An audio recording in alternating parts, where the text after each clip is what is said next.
নোয়াখালীর বেগমগঞ্জে চাকরির প্রলোভন দেখিয়ে তরুণীদের আটকে রেখে পর্নোগ্রাফিক ভিডিও তৈরির অভিযোগে এক দম্পতি, তাদের 2 ছেলে এবং আরও একজন সহ মোট 5 জনকে গ্রেফতার করেছে পুলিশ।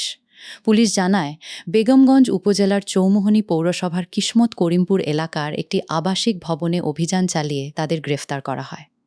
একই সময় ওই ভবন থেকে 4 তরুণীকে উদ্ধার করা হয়েছে। ঘটনার সূত্রপাত হয় উদ্ধার হওয়া এক তরুণীর গোপন ফোন কলে। তিনি জাতীয় জরুরি সেবা 999 ফোন করে সহায়তা চান।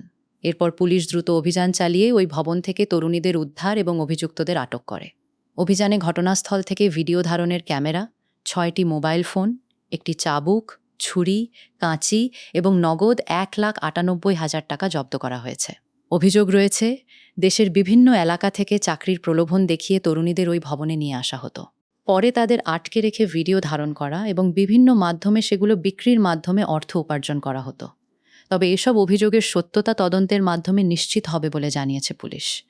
গ্রেফতার ব্যক্তিদের বিরুদ্ধে আইনগত ব্যবস্থা নেওয়ার প্রক্রিয়া চলছে।